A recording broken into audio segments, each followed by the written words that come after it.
zaman sesuai dengan corak ataupun kondisi dan situasinya. Ketika Yunani berkuasa, maka mereka memiliki atau menciptakan bulan-bulan pada tahun Syamsiah. Yang kita kenal sekarang kan adalah Januari, Februari, Maret, April, Mei, Juni, Juli, Agustus, September, Oktober, November, Desember, itu ya pasti hafal. Padahal awalnya bulan itu tidak 12.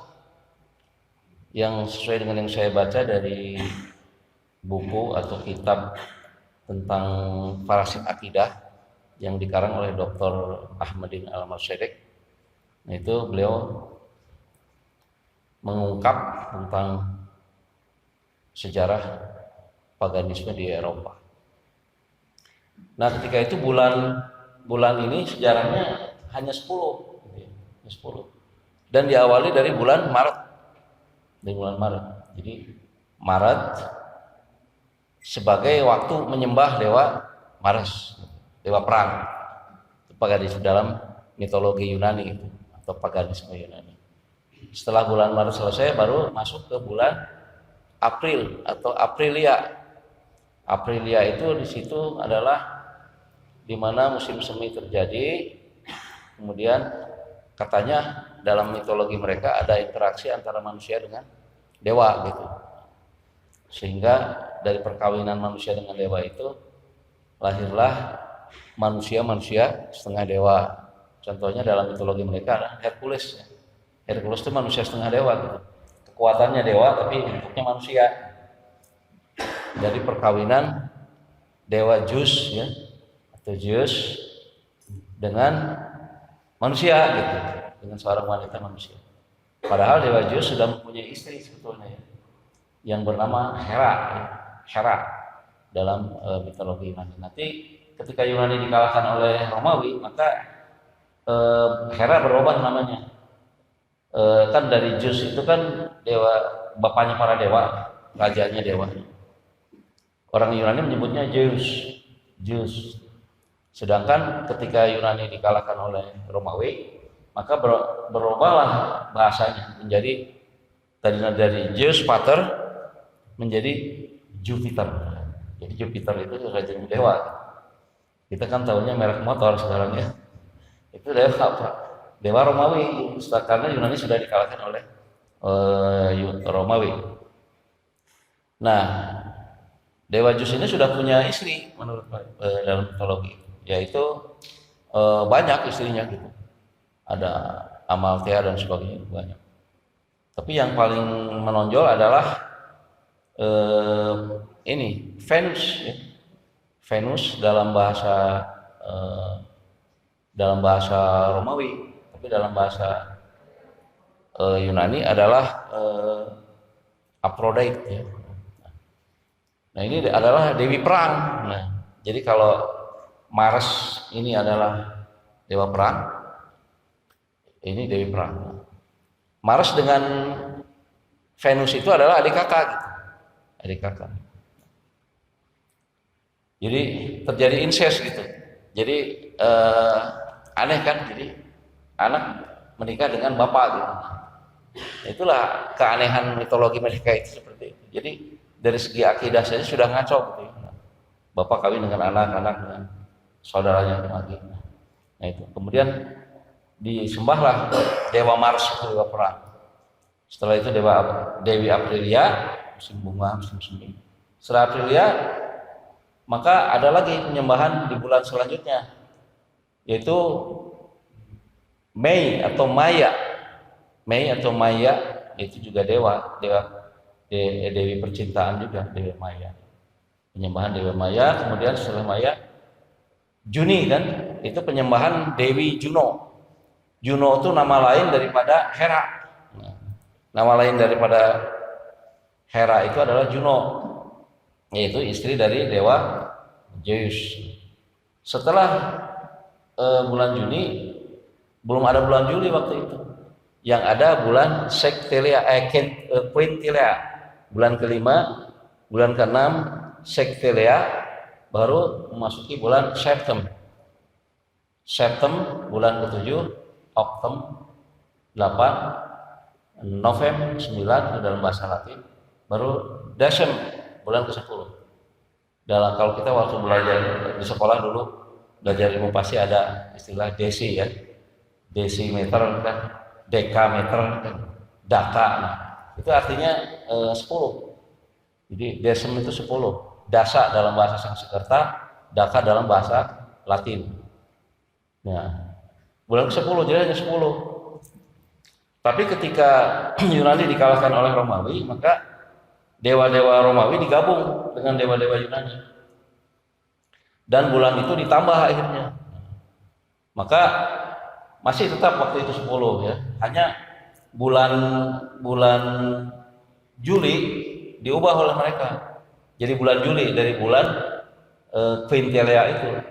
Karena sebagai penghormatan kepada manusia, dianggap manusia setengah dewa juga, hero mereka, pahlawan mereka, yaitu Julius Caesar. Julius Caesar itu kan pahlawan pertama ya bangsa Romawi yang paling menonjol. Hanya dia dibunuh oleh saingannya yaitu Brutus itu ya.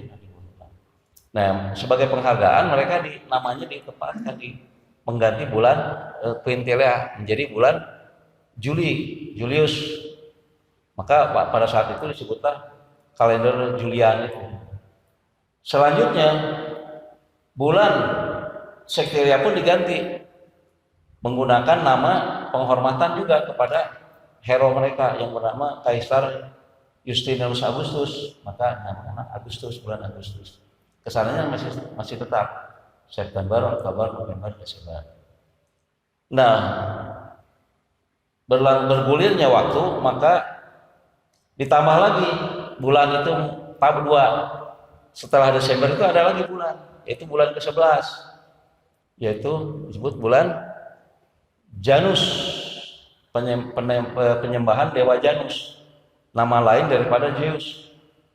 Jadi kalau istrinya Junos, kalau dewa Zeus sendiri nama lainnya adalah Janus, penyembahan dewa Januari atau Janus. Bulan selanjutnya tambah lagi satu, bulan Februarius, sama itu juga penyembahan Februarius. Nah, jadi bulan ini menjadi 12 karena Yunani dikalahkan oleh Romawi. Tapi yang anehnya dalam sejarah ini kok terjadi seperti ada suatu kesalahan gitu. Kan Desem itu bulan ke-10, tapi kenapa sekarang berubah menjadi bulan ke-12? Nama-nama anggar Desem ke-10, tapi yang bulan ke-12. Nah, yang Januarinya berubah dari bulan 11 menjadi bulan ke-1, ke-2 Februari. Nah itu.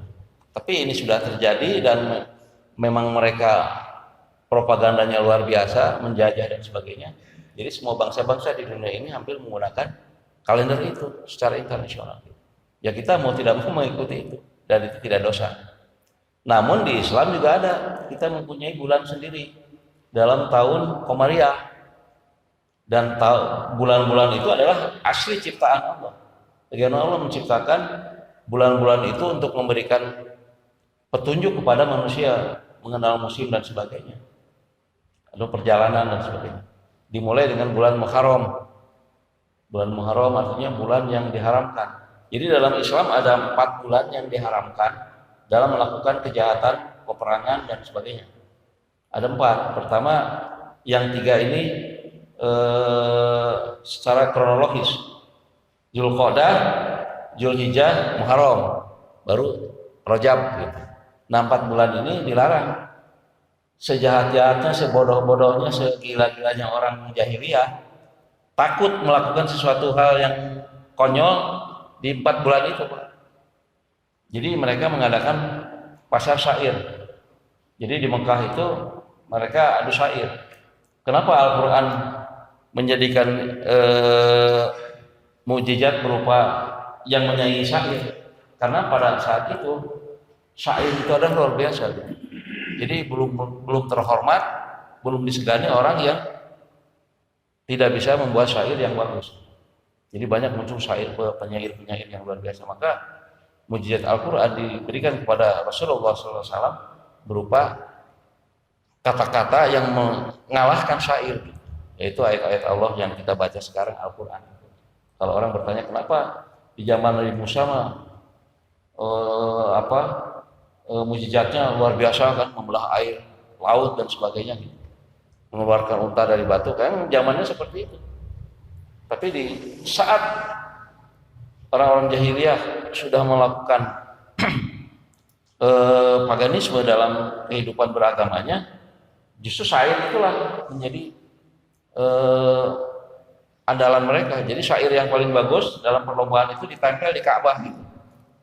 Nah, maka turunlah ayat-ayat Allah berupa Al-Quran yang melebihi kehebatan syair-syair itu. Nah, seperti itu, Pak. Jadi di 4 bulan suci itu atau bulan haram itu tidak ada pertengkaran, tidak ada penipuan. Orang yang suka itu orang sana kan jual beli dan sebagainya. Itu sangat dihormati sekali. Nah, jadi ada bulan Muharram, kemudian setelah Muharram bulan apa? Safar ya. Safar itu adalah waktunya mereka safar, bepergian untuk berdagang berniaga. Yang berniaga, tapi yang bertani ya mungkin nomadis, mereka pergi dari satu tempat yang tidak subur ke tempat subur, yang tidak ada badainya, mereka mengembalakan kambing. Kan ada 2 kelompok Arab itu ya, ada yang di dalam, yang bertani, yang berternak, dan juga ada yang berdagang, bertani dan berternak dan berdagang. Nah, yang berdagang itu pergi Pak keluar negeri. Di bulan Safar itu waktunya untuk meninggalkan kampung halaman. Safar artinya kosong, pergian. Setelah Safar bulan apa Pak? Muharram, Safar, Maulid. Kita menyebutnya Maulid kalau dalam bahasa itu adalah Rabiul Awal. Rabiul Awal itu adalah musim dingin ya, musim dingin pertama. Rabiul Tsani atau Rabiul Akhir musim dingin kedua. Kemudian Jumadil Awal musim kering pertama. Jumadil Tsani atau Jumadil Akhir musim kering atau musim dingin kedua, musim kering. Nah, setelah itu apa? Bulan Sya'ban ya. Nah, bulan apa? Rabiul Awal, Rabiul Akhir, Jumadil Awal, Jumadil Akhir, Rajab. Nah, bulan Rajab, bulan yang suci tadi ya. Nah, Rajab, bulan Rajab itu mempunyai kelebihan-kelebihan oleh mereka. Jadi menampilkan syair-syair yang baik. Nah, di bulan Rajab kemudian masuk ke bulan Sya'ban. Nah, mereka kembali dari pepergian itu Sya'ban. Kemudian bulan Ramadan, bulan yang panas. Nah, di situ mereka meningkatkan studi, meningkatkan pendidikan dalam memahami tentang keagamaan dan sebagainya di bulan Ramadan itu. Nah, mereka berkumpul setelah bulan Ramadan, baru bulan Dzulqa'dah. Dzulqa'dah itu dari qu'ud, duduk. Jadi mereka duduk-duduk. Nah, ya. Syawal dulu ya. Syawal mereka kembali berkumpul Syawal untuk meningkatkan peribadatan Syawal. Setelah Syawal Dzulqa'dah. Dzulqa'dah itu santai duduk-duduk sambil menunggu para jamaah haji masuk ke sana gitu. Dzulqa'dah. Mereka menyambut tamu yang datang, kan sudah ada dari Syawal, dari pada untuk melaksanakan haji, karena haji itu dari syariatnya dari zaman Nabi Ibrahim. Hanya diabadikan sampai sekarang, hanya ada hal-hal sedikit yang dibolehkan. Tapi yang sebagian besarnya harus dilakukan sebagai syariat pelaksanaan ibadah haji. Dzulqa'dah, Dzulhijjah, nah itu peningkatan ibadah, yaitu melaksanakan haji. Ibadah puncaknya itu ibadah haji Dzulhijjah, mereka sibuk di sana. Orang-orang luar juga masuk ke sana. Nah, setelah Dzulhijjah baru masuk lagi bulan Muharram. Nah, itulah bulan-bulan yang diciptakan oleh Allah yang kita yakini sebagai bulan kita ya. Karena penamaan Hijriah itu adalah oleh Khalifah Umar saja untuk membedakan, karena berkenaan dengan hijrah. Tapi bulan-bulan itu sebetulnya sebelum ada Islam itu sudah ada. Sebelum ada Rasulullah mengajarkan Islam, dari dulu sudah ada bulan-bulan itu, karena orang jahiliyah sudah melakukannya, mengisi bulan-bulan itu dengan seperti tadi Bahkan kesuciannya dari 4 bulan tadi, bulan suci atau yang disebut bulan haram, itu tetap dijaga dari dulu sampai sekarang. Jadi tetap dianggap itu adalah, kalau kita sekarang meyakini bulan itu yang 4 ya, Dzulqa'dah, Dzulhijjah, Muharram dan Rajab, dan kita melakukan kesalahan, itu dosanya lumayan Pak.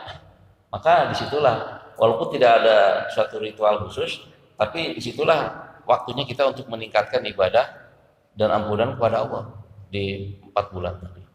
Nah itulah fenomena yang terjadi sekarang adalah tadi, secara sejarah saja bulan Syamsiah sudah salah gitu. Namanya bulan Desember tapi bulan 12 gitu, harusnya bulan ke-10. Tapi tidak apa-apa lah, itu sudah menjadi kesalahan kafrah seluruh dunia ya, internasional. Tapi kita sebaiknya juga mengenal bulan kita sendiri. Sekarang tanggal berapa Pak? Pokoknya 5 Jumadil Akhir ya sekarang. Nah itu, jadi kadang-kadang kita lupa ke bulan sorangan, ke bulan internasional. Nah itulah. Nah tadi dalam mukadimah saya mengungkapkan dalam surat An-Nisa ayat 148-9. Kenapa itu dikaitkan dengan itu? Karena pada awal-awal sekarang ini, baru-baru ini sekarang, pada saat ini terjadi hal-hal yang baik oleh umat Islam ataupun oleh umat yang lainnya, gemar sekali orang itu mengungkapkan ujaran kebencian, memfitnah orang, membuli orang dan sebagainya. Padahal jelas dalam ayat itu Allah berfirman, la yuhibbullahu al-jahra bis-su'i minal qawl illa man zulim. Allah tidak suka perkataan yang keras, perkataan yang kasar yang diungkapkan oleh kita ya, karena ada sesuatu, illa man zulim, kecuali kita dizalimi. Nah, apa maknanya dari itu? Apakah kalau kita dizalimi harus mengumpat orang yang menzalimi atau harus marah? Bagaimana? Nah, kemudian wa kana Allahu afwan wa kana Allahu sami'an aliman, dan Allah Maha mendengar ya, dan Maha mengetahui. Nah yang dimaksud dengan itu, beberapa tafsir yang saya baca baik dari Jalalain atau tafsir Ahkam ataupun dalam tafsir yang lain, pengertian la yuhibbullahu al-jahra adalah Allah tidak menyukai perkataan yang dimaksud di situ adalah jahro di situ maknanya keterus terangan ya, keterus terangan, ketegasan, keras atau kasar, bahkan itu tidak boleh. Umpamanya si A dibully oleh B, kemudian dia marah-marah mengungkapkan itu Allah tidak suka. Ila mangdulim, apa makna dari ila mangdulim? Kecuali orang yang didolimi adalah memproses orang yang membuli itu, dilaporkan pada saat itu di zaman Nabi itu kepada hakim untuk diajukan dibongkar segala kesalahan dan keburukannya atas perbuatan dia membuli atau memfitnah orang atau menghina orang atau mendolimi orang, dilaporkan, boleh itu diungkap keburukan dia itu supaya dia diadili gitu maksudnya. Tapi sekarang anehnya sudah menjadi liar gitu, liar sekali, tidak hakimnya juga bagaimana lagi. Nah ini jadi kita dalam posisi yang sangat sulit gitu. Yang tadinya hakim itu adalah sebagai panutan pengaduan daripada seseorang atau beberapa orang yang didolimi untuk meluruskan permasalahan itu, diproses secara hukum. Tapi sekarang ini sulit gitu. Jadi seperti bola liar yang kemana-kemari, sana kemari gitu.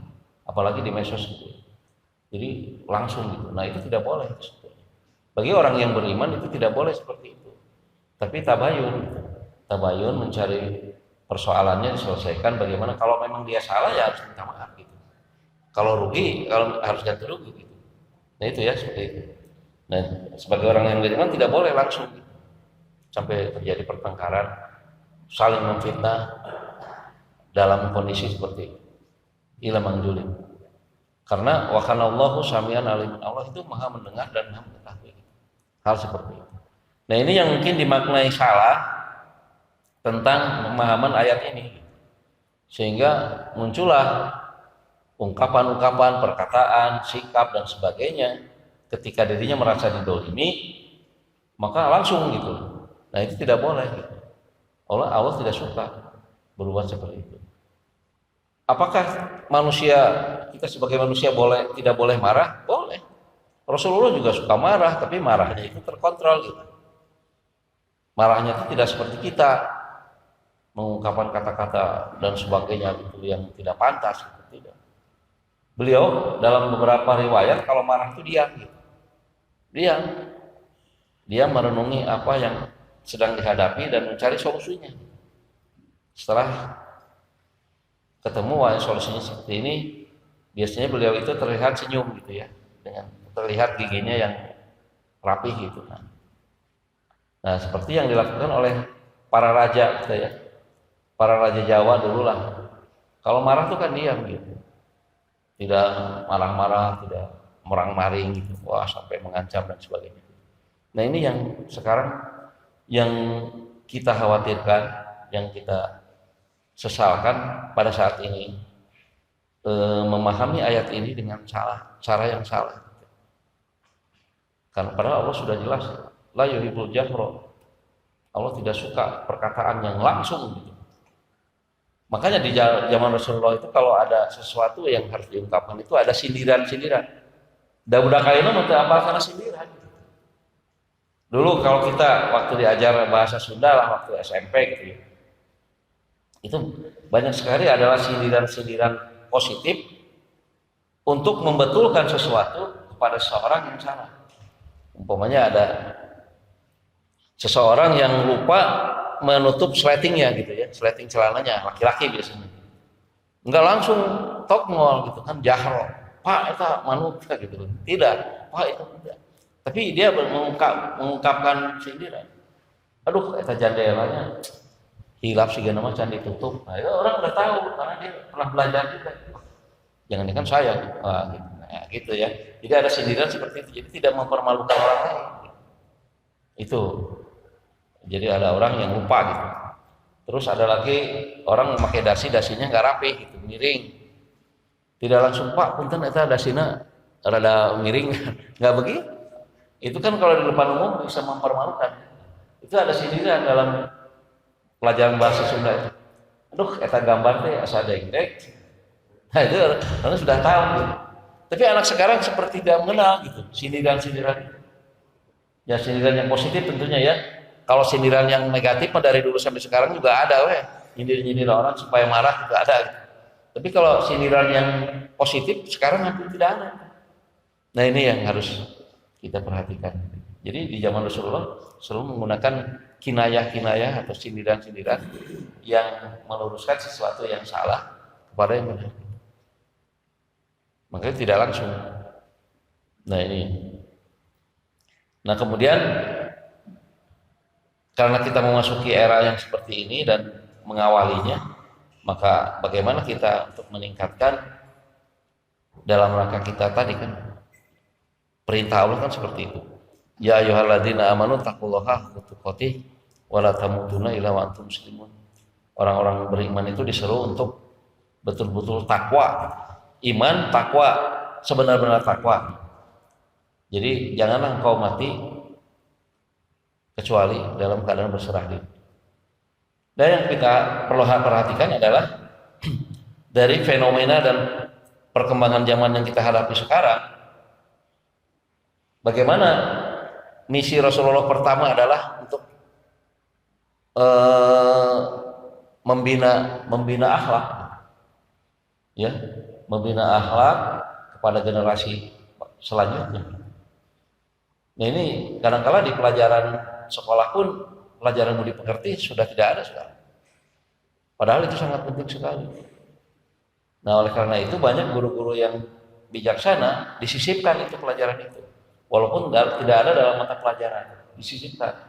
Terserah disisipkannya di mana gitu. Anak-anak dulu itu kan kita merasakanlah dulu bagaimana gitu bersikap gitu. bersopan santun kepada orang tua, kepada orang lain dan sebagainya, orang yang lebih tinggi pada kita. Nah sekarang seperti hampir hilang, seperti hampir hilang budaya-budaya seperti itu. Padahal Islam sudah mengajarkan. Rasulullah pertama sebelum dakwah mengenai syariah, akhlak dulu kan. Innama bu'istu liutamima makarimal akhlak, untuk memuliakan akhlak. Bagaimana Rasulullah memberikan contoh-contoh seperti itu. Nah kemudian marilah kita itu kembangkan lagi tentang itu.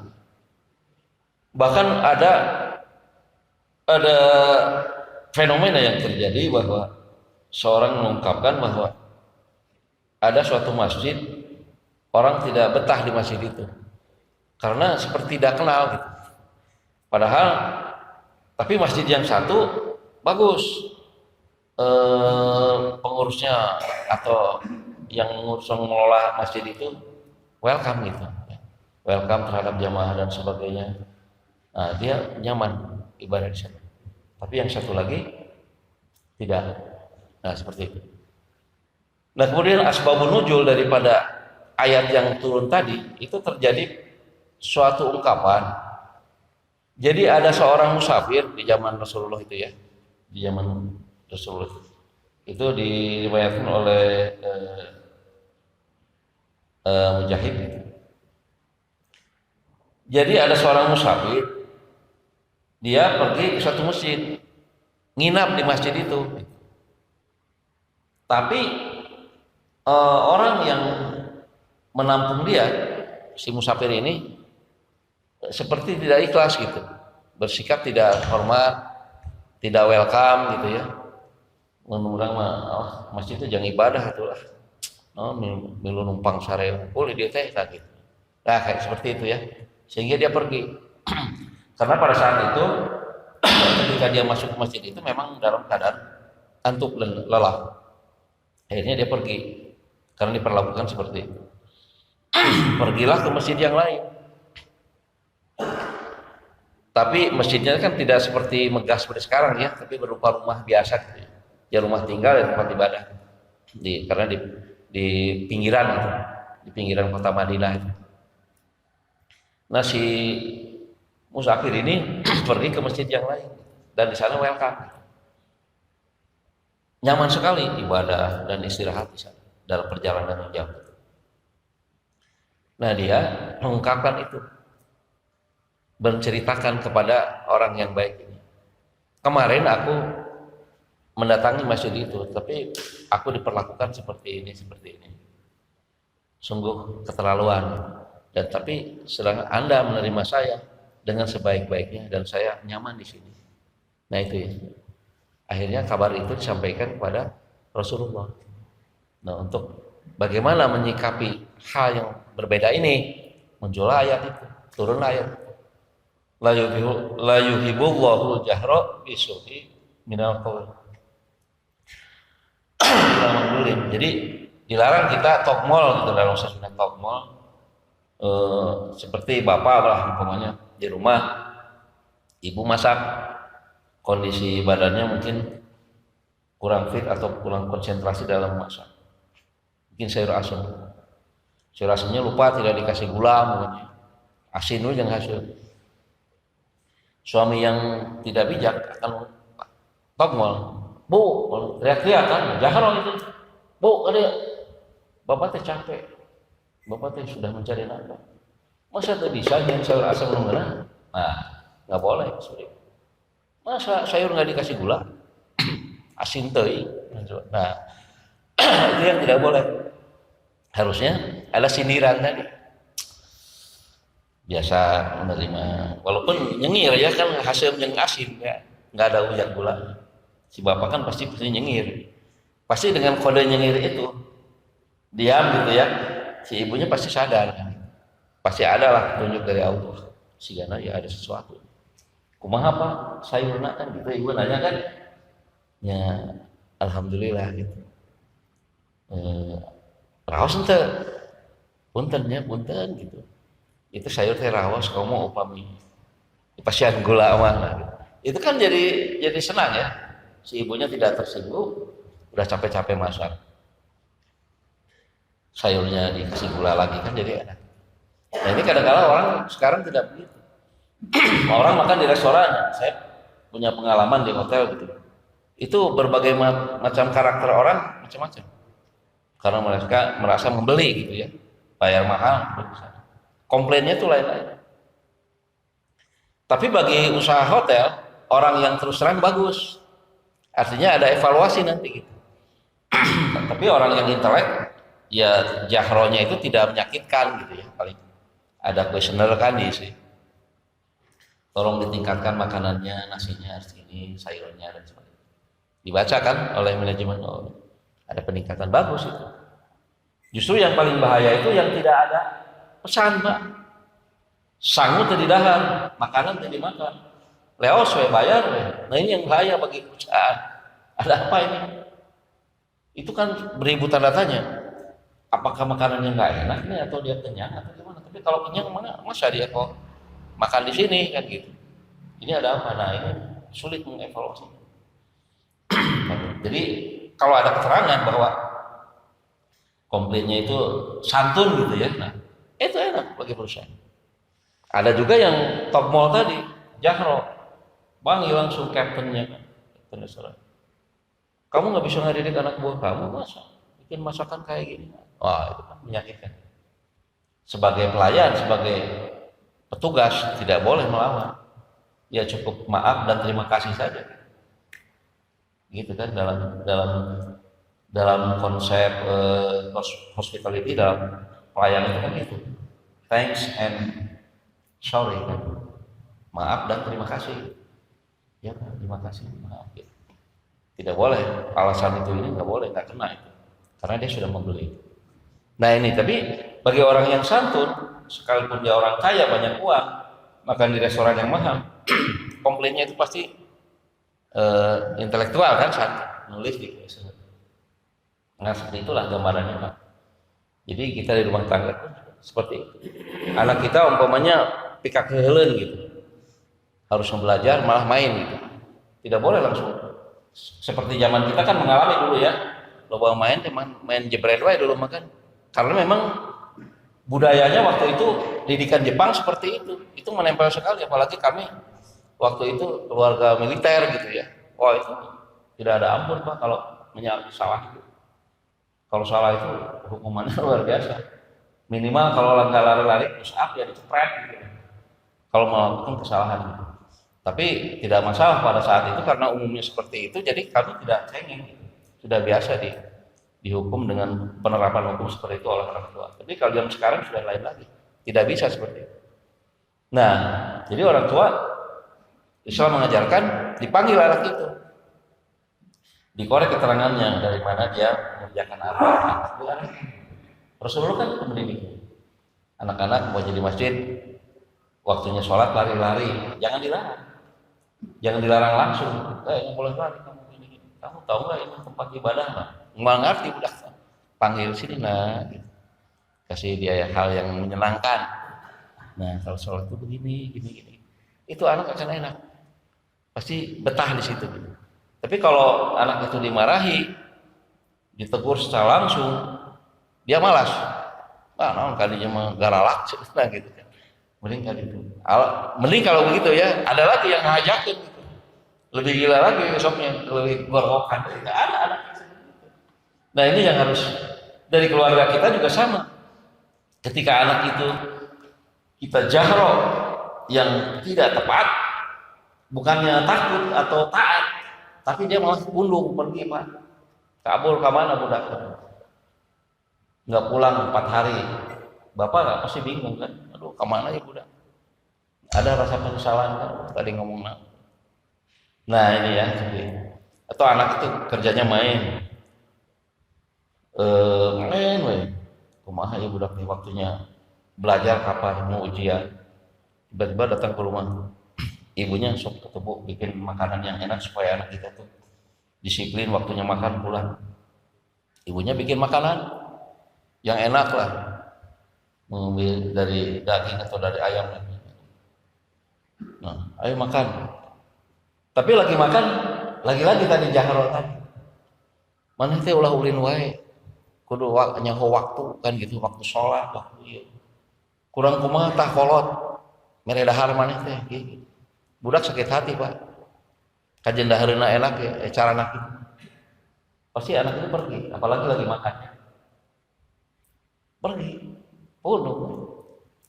Tapi kalau makannya sederhana, apa adanya, tapi dengan kasih sayang. Sini nak, makan dulu. Mainnya nanti makan dulu. Dari mana tadi ditanyakan dengan baik. Itu dia akan senang gitu. Besok lain kali jangan seperti itu. Waktu makan ya, pulang. Iya. Baik, kita juga mengajarkan suatu ajaran yang lain seperti itu karena Rasulullah mengajarkan menerapkan akhlak tadi, akhlakul karimah. Nah, yang kadang-kala ya kita sebagai manusia sekali-kali mah suka keceletot, salah gitu biasa. Hanya kita berusaha untuk tidak mengulangi lagi dan bagaimana untuk mengungkapkan suatu kesalahan, tujuannya baik untuk mencari solusi. Ini harus diluruskan, tapi harus bagaimana? Nah ini ya, sebagai pendidik baik langsung di sekolah, di rumah dan sebagainya harus seperti itu. Jadi kedepankanlah kelembutan, akhlakul karimah seperti itu, baru dimasukkan ajaran yang sebenarnya. Para wali pun ketika mengajarkan Islam gitu, tidak langsung gitu. Tidak langsung gemelan itu langsung dibasmi dan ini tidak boleh, tidak langsung. Tapi ini dulu gitu. Makanya ajaran Islam yang dibawa Rasulullah itu tidak langsung menjadi suatu ajaran seperti di zaman Nabi Musa. Nabi Musa kan keras ya, karena orang-orangnya keras. Orang Yahudi itu kan keras. Maka ajaran Nabi Musa itu keras. Ketika sulit dibedakan antara orang yang beriman dan tidak, ketika di Mesir waktu itu, sebelum Nabi Musa meninggalkan Mesir, itu kan ada perintah Allah. Itu diabadikan dalam surat Al-Baqarah, silakan dilihat, saya juga lupa ayatnya. Tapi kata-katanya begini, gitu. Faktulu anfusakum. Silakan saling berbunuhlah di situ. Disuruh saling bunuh itu umat Nabi Musa. Nanti Allah akan menggelapkan ini. Suasana akan menjadi gelap dan saling berbunuhlah di situ. Coba. Nah, nanti yang terbunuh kalau beriman dia syahid. Yang hidup ya mulia gitu ya. Tapi orang-orang kafir yang terbunuh ya sudah di neraka gitu. Disuruh Pak oleh Allah di zaman Nabi Musa itu. Faktulu anfusakum. Saling berbunuhlah karena sudah disamarkan ya antara pengikut Musa Samiri yang menyembah patung anak sapi dari emas itu dengan pengikut Nabi Musa. Berat itu. Sok mau matain disuruh gitu. Wah, dipekin. Pasti lari kita. Zaman Nabi Musa itu seperti itu. Sampai orang yang disuruh ibadah dia tidak mau ibadah, bandel. Hari Sabtu itu harusnya waktu ibadah, kalka ngalalau. Tapi beda kemarin mah musuhnya ada zaman Nabi Musa ya. Kita barusan hari Sabtu itu. Sama anjing. Nah, ini di zaman Nabi Musa itu pengikutnya hari Sabtu itu untuk ibadah. Ini kalka ngalalau, belajar ngalalau. Jadi monyet kan mereka. Hanya tafsir ini perlu direnungi dan dikaji karena kita tidak boleh mengklaim ya apakah monyet betul menjadi monyet atau seperti apa. Yang jelas Allah menghinakan gitu. Jelas Allah menghinakan mereka. Orang-orang yang waktunya ibadah akan ngalalau di hari Sabat itu. Zaman Nabi Musa. Kalau sekarang boleh hari Jumat gitu ya. Orang lain di mana dia musuh gitu. Nah kayak gitu itu dikutuk oleh Allah. Tidak masalah apakah dia dikutuknya menjadi monyet benar atau tidak, yang jelas itu hina di depan Allah gitu. Orang seperti itu, kaum seperti itu karena sudah melanggar aturan Allah. Keras ajaran Taurat. Nah, di ajaran Muhammad tidak seperti itu. Rasulullah itu memberikan ajarannya diarahkan oleh Allah itu dengan bertahap. Ketika orang masih minum homer, masih boleh minum homer. Tapi kayak kena dia ada teler dia tengah kasalah cicing lah kayak kesadaran. Tapi akhirnya kan banyak orang yang kacau akhirnya, banyak menjadi imam bacaannya ngaco gitu ya karena mabuk. Nah, jadi akhirnya dilarang. Yang zina juga sama seperti itu banyak. Kamu jangan dulu sholat, kamu udah zina ya nanti mandi dulu saya belum dilarang. Tapi orang-orang yang terhormat adalah orang-orang yang melakukan pernikahan, itu terhormat. Tapi orang-orang yang kalangan biasa ya biasa, dan tidak ada larangan. Maka ada larangan selanjutnya dalam Al-Quran, la taqrabu zina, mendekati zina, tidak boleh mendekati zina, tidak boleh. Terus innamal khamru wal maisiru wal ansabu rijsun min amali syaitan, dilarang kita untuk melakukan minum khamr, berjudi kan, menguji nafsu dan bapak umpamanya indit ulam kacing, itu udah jahiliyah, tidak boleh Pak, jangan main-main itu. Wah, oh iya berarti kudu indit. Nah, itu adalah ada takhayul seperti itu ya, nggak boleh itu. Jadi kalau mau pergi ya mohon kepada Allah, saya hari ini harus pergi, mudah-mudahan diselamatkan. Jangan keherian tapi akhirnya menjurus kepada itu, tidak boleh. Indit ulah, nah itu nggak boleh. Yakinkan aja, yakinkan bahwa kita harus pergi hari ini atau tidak, minta izin kepada Allah. Jangan sampai pakai undi-undian gitu diheraikannya. Kan mereka pakai ajlam, anak panah ya, seperti anak panah. Jadi ditulisnya anak panah itu. Nasib baik, nasib buruk, nasib ini, masukkan nanti dikocok, diambil. Oh iya, kalau ini belum, ini boleh. Ajlam itu ya, mengundi-undi seperti itu tidak boleh. Nah ini kan diajarkan oleh Rasulullah secara bertahap. Termasuk tadi orang Arab itu kan bagaimana kerasnya, kasarnya gitu ya. Tapi dengan turun ayat berangsur-angsur, la yuhibbul jahra bisu'i min qaul illa man zulim. Maka mempunyai pengertian dari tafsir ayat ini adalah keterus terangan yang disampaikan kepada hakim atas tindakan dolim yang dilakukan oleh siapa saja gitu, kepada dirinya. Setelah perang Badar itu belum ada larangan khamr ya, belum ada. Jadi mereka para sahabat yang suka minum khamr itu setelah perang tuh minum gitu. Tapi setelah di Madinah baru muncul ayat-ayat Madaniyah yang banyak larangan-larangan tentang itu secara bertahap. Nah ini seperti itu Pak. Jadi memang akhlak itu adalah panglimanya ya. Akhlakul karimah itu adalah panglimanya untuk menyampaikan sesuatu yang enak gitu. Jadi bagaimana kita mengatakan, jadi pengertian qulil haqqa wa la tanamurun, mengatakan kebenaran walaupun pahit itu bermakna yang sangat luas sekali gitu. Jadi bukan artinya pokoknya sudah ngomong suruh gini mau enak mau enggak bisa bodoh, enggak begitu. Jadi ada tahapan.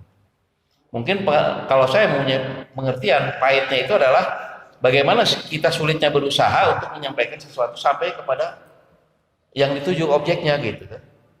Itu kan pahit oleh kita, aduh jelema teh, kan ada perasaan kita ya, aduh jelema teh teu ngarti-ngarti di bejaan kita. Nah itu mungkin rasa pahitnya seperti itu. Tapi tidak usah mengatakan kepada orang, ari maneh teh kunaon di bejaan teu ngarti-ngarti. Enggak bisa, itu jahro. Tapi kita ngusap dada kita. Saya sudah menyampaikan hadisnya ini, Qur'annya ini, kok mereka belum mengerti saja ya. Nah itu pahitnya di situ. Itu ya pahit, ada suatu perasaan yang tidak puas, tidak enak pada diri kita. Beda kan Bapak kalau menyuruh anak langsung nurut kan, Pak, tolonglah belikan anak.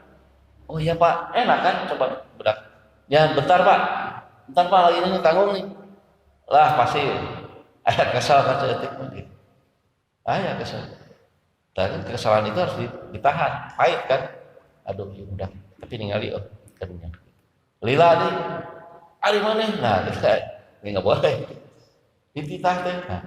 Jangan boleh tahan dulu. Nanti kalau ada hal-hal yang keterlaluan yang memang harus kita bertindak baru. Itu yang karena kita merasa didolimi gitu. Untuk menyampaikan yang tegas. Termasuk penegak hukum, polisi, tentara harus santun sebetulnya. Tidak boleh menangkap penjahat sambil marah-marah, sambil memaki-maki, tidak boleh dalam pandangan Islam. Diam aja. Di Malaysia kan gitu, kalau polisi menangkap penjahat itu diam aja. Oh ini protapnya harus begini, diam aja, nggak banyak ngomong. Kalau dia ngomong nanti di sana di kantor. Oh, orang mantu kan, wah, ya ngepret ya, nggak boleh. Tentara juga dalam pertempuran itu hanya musuh yang mengancam dia yang dibunuh. Penduduk yang lain tidak boleh. Dalam Islam tidak seperti itu, tidak boleh membunuh, menembak, merusak lingkungan, merusak tempat ibadah orang lain, orang tua, perempuan, anak-anak tidak boleh diganggu. Ternaknya diambil nggak boleh. Makanya ketika di zaman kekhalifahan, khususnya di zaman Khulafaur Rasyidin, baik Abu Bakar dan yang lainnya, Umar terutama ya, banyak menaklukkan daerah-daerah tertentu. Ketika daerah Romawi dikuasai oleh tentara Islam, penduduknya merasa tenang, Pak. Karena ketika dikuasai oleh Romawi, mereka menderita. Padahal bukan dijajah, menderita mereka, diambil pajak dan sebagainya, wanita cantiknya diambil, anak gadisnya diambil sebagai pemuas nafsu para perwira mereka. Ketika Umar mengadakan penyerangan, pengepungan, mereka bergembira karena orang Islam langsung dibagi divisi-divisinya untuk konsolidasi di sana. Jadi ini yang miskin ada berapa, ini harus perlu dibantu, ini yang sakit harus diobati, ini yang harus diawasi karena ini berbahaya. Begitu pendudukan Islam itu seperti itu, tidak menjajah seperti penjajah-penjajah yang lain. Jadi unsur akhlak itu dikedepankan karena mereka, para sahabat itu sangat patuh kepada ayat-ayat Allah. Jadi ayat ini diterapkan oleh mereka. Takut sekali. La yuhibbullahu jahra bisu'i minal qawli illa man zulim. Nah, seperti itu.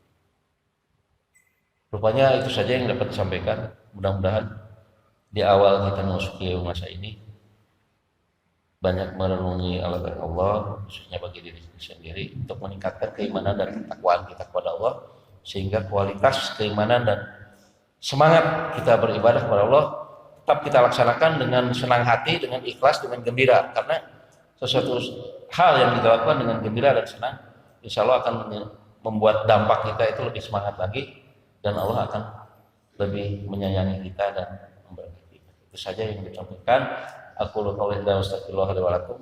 Assalamualaikum warahmatullahi wabarakatuh.